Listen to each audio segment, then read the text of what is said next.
시편 146편입니다. 146편 우리 1절에서부터 10절까지 한 목소리로 읽도록 합시다. 할렐루야. 내 영혼아 여호와를 찬양하라. 나의 생전에 여호와를 찬양하며 나의 평생에 내 하나님을 찬송하리로다.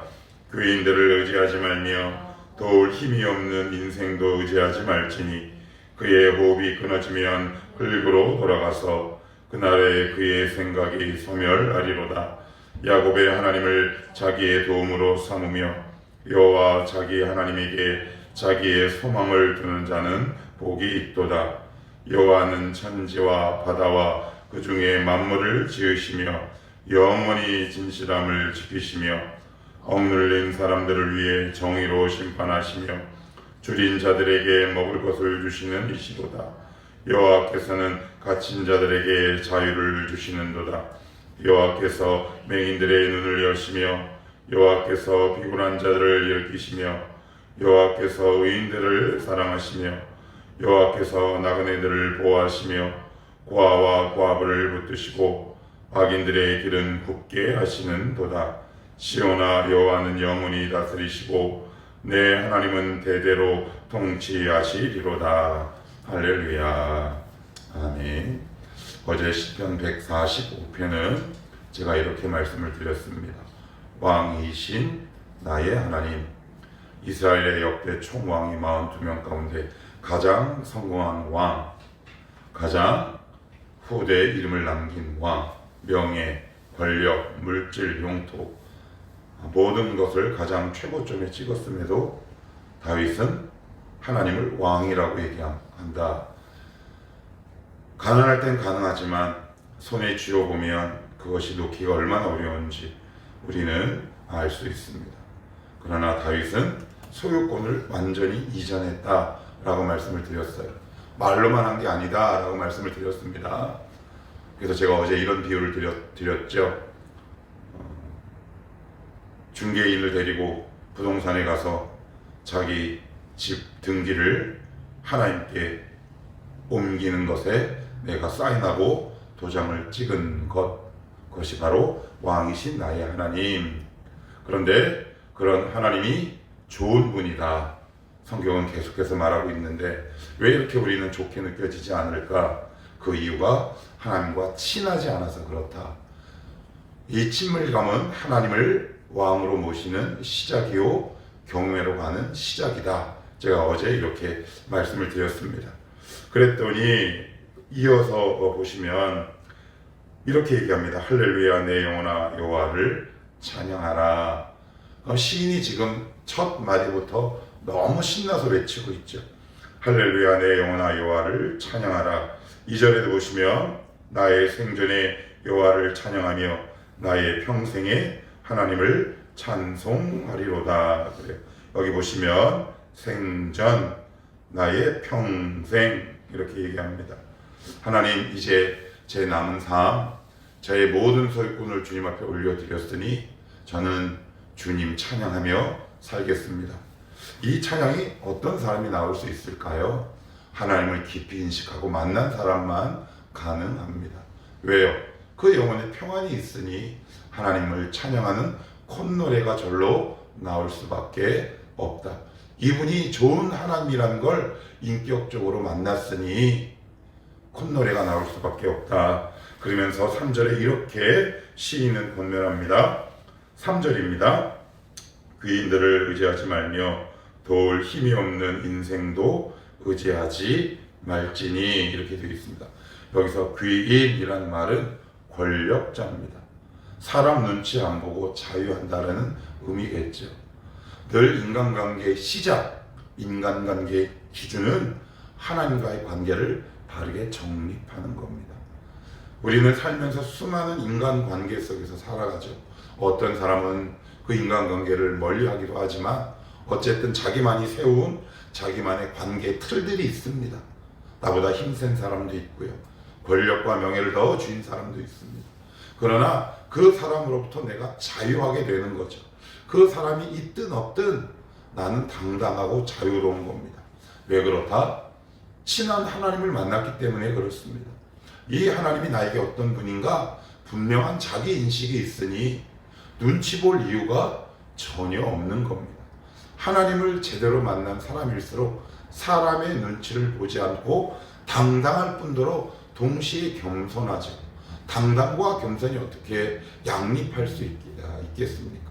그러나 그것이 우리 가운데 가능하게 하는 거다. 그래서 3절에 귀인들을 의지하지 말라라고 말하는데, 우리가 말하는 여기서 귀인은 어떤 사람들이냐? 결국 하나님 보시기에 도울 힘이 없는 인생. 그래서 4절에 부연 설명을 합니다. 그의 호흡이 끊어지면 흙으로 돌아가서 그날에 그의 생각이 소멸하리로다. 없어질 존재라는 거죠. 금방 죽을 존재라는 겁니다. 그러면서 다시 한번 우리에게 이렇게 권면합니다.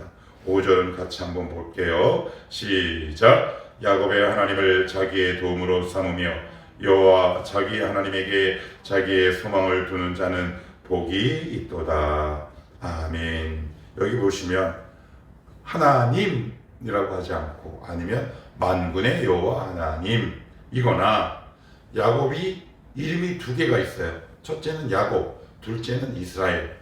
이스라엘은 하나님과 겨루어 이겼다. 좀 더 좋은 의미거든요.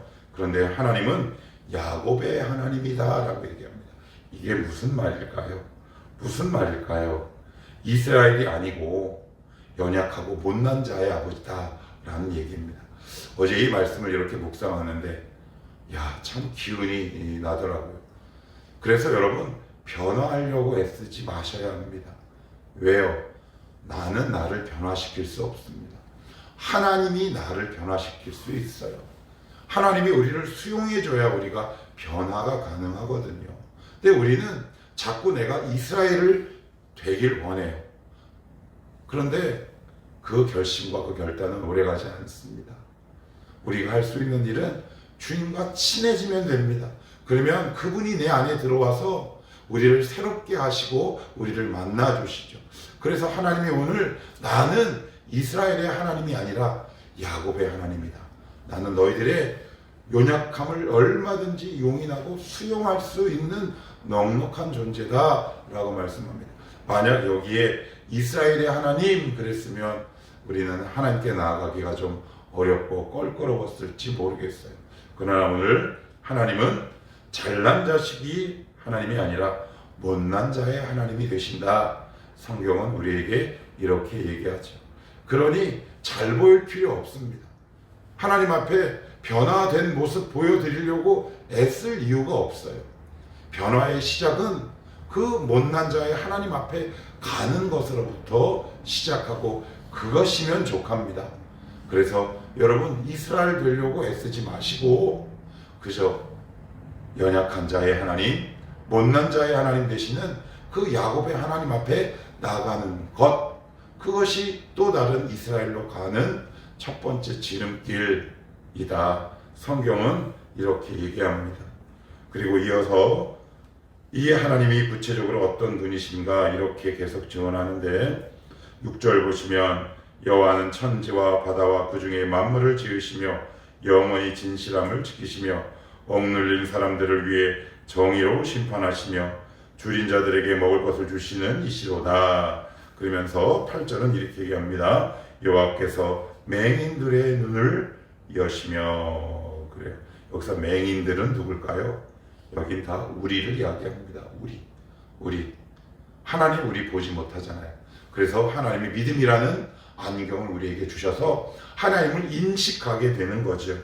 그리고 8절 중간에 보시면 비굴한 자라는 말은 원래 이렇게 신체적으로 물리적으로 그 목이나 어깨나 허리등이 이렇게 굽었다라는 이야기입니다. 우리의 마음이 굽잖아요. 자꾸 하나님을 떠나면 마음이 굽습니다. 왜곡되기 시작하죠. 하나님을 잘못 이해하고 인식하기 시작합니다. 그것들을 하나님이 이렇게 펴신다는 얘기죠. 그리고 나서는 9절에 이렇게 이야기합니다. 여호와께서 나그네들을 보호하시며 고아와 과부를 붙드시고 악인들의 길은 굽게 하시는도다. 나그네, 고아, 과부, 우리가 나그네 아니었습니까? 나그네는 머무는 곳이 없는 사람이에요. 늘 방황하는 사람이죠. 하나님을 제대로 만나지 않으면 우리는 늘 방황합니다. 우리는 늘 방황해요. 그래서 하나님을 만나면 우리의 영혼이 나그네된 삶을 중단하고 중지하게 되는 거죠. 고아는 누굽니까? 부모가 없는 거죠. 그래서 주님이 복음서에 이렇게 말씀합니다. 하늘에 계신 너희 아버지가 너희의 진짜 아버지다 라고 말씀하고 있어요. 내 아버지가 없는 사람이죠. 세상에 나가서 아버지가 없는 삶을 산다는 것, 부모가 없는 삶을 산다는 건 굉장히 외롭고 쓸쓸한 이야기입니다. 하나님이 우리의 친아버지가 되어주시겠다 이렇게 말씀하고요. 또한 과부입니다. 과부는 남편이 없는 사람입니다. 하나님이 우리의 진짜 남편이 되어주시겠다라고 얘기합니다. 그래서 여기 보시면 나그네, 고아, 과부 공통점이 있죠. 외롭습니다. 쓸쓸합니다. 그러한 자에게 하나님이 전인격적인 존재로 우리에게 다가오셔서 우리의 친구가 되어주시고 아버지가 되어주시고 때로는 진짜 남편이 되어주시는 분이시다라고 말씀하고 있습니다. 그리고 마지막으로 10절은 이렇게 얘기하죠.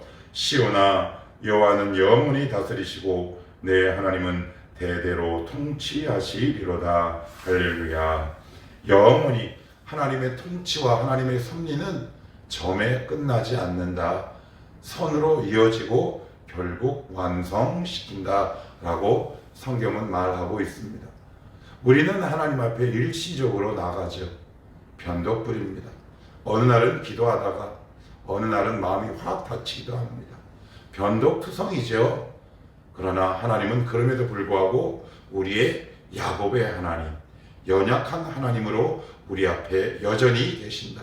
그러니 너희들의 상태와 관계없이 내 앞에 나오는 삶, 그것이 바로 성도의 삶이다.